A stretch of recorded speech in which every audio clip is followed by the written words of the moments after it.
Hello, everyone. Welcome back to Intentional Faith, where we help people experience God's truth by using scriptures, meditation, and journaling as a resource.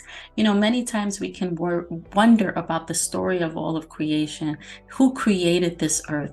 But right here in the book of Genesis, we can find the answer that God created earth. He created earth and everything in it, and He created man like Himself.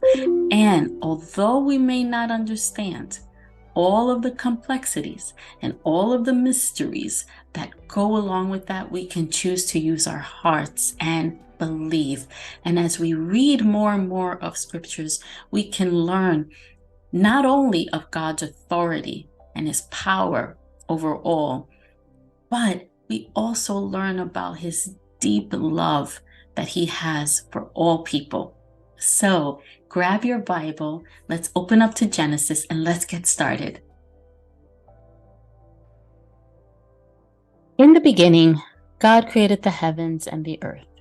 Now the earth was formless and empty. Darkness was over the surface of the deep, and the Spirit of God was hovering over the waters. And God said, "Let there be light," and there was light. God saw that the light was good, and He separated the light from the darkness.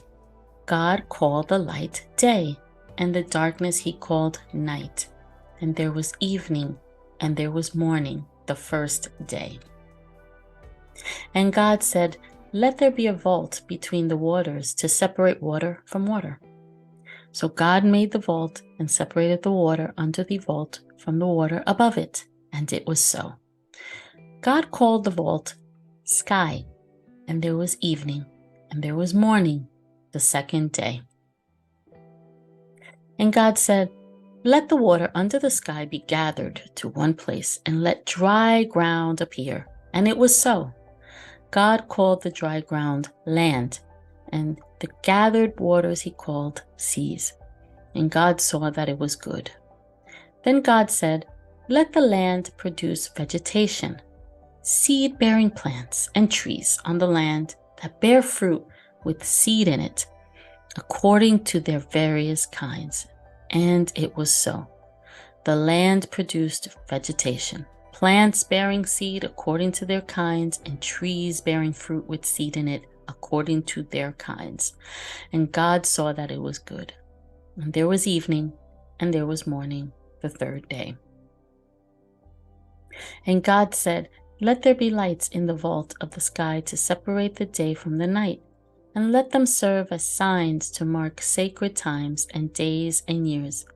And let them be lights in the vault of the sky to give light on the earth." And it was so. God made two great lights, the greater light to govern the day and the lesser light to govern the night. He also made the stars. God set them in the vault of the sky to give light on the earth, to govern the day and the night, and to separate light from darkness. And God saw that it was good. And there was evening, and there was morning, the fourth day.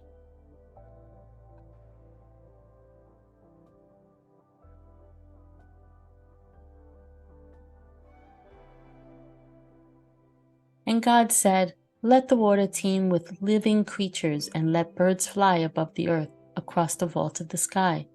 So God created the great creatures of the sea and every living thing with which the water teems and that moves about in it, according to their kinds, and every winged bird according to its kind. And God saw that it was good.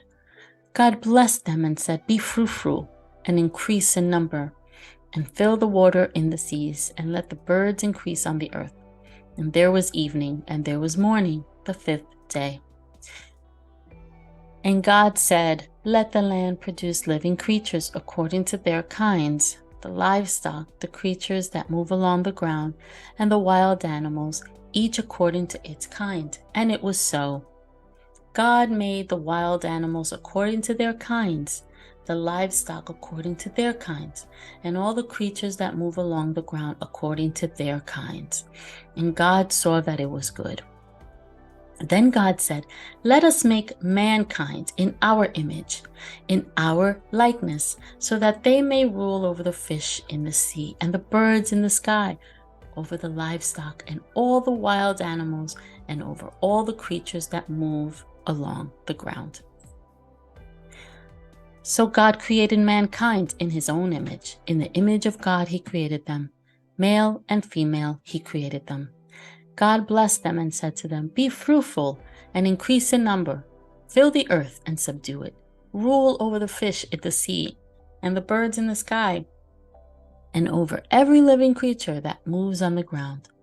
Then God said, "I give you every seed-bearing plant on the face of the whole earth, and every tree that has fruit with seed in it. They will be yours for food.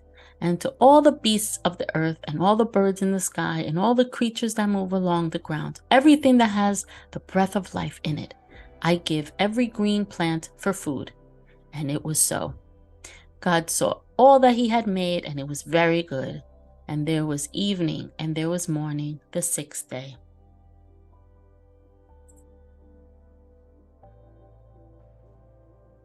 Thus the heavens and the earth were completed in all their vast array. By the seventh day, God had finished the work he had been doing. So on the seventh day, he rested from all his work.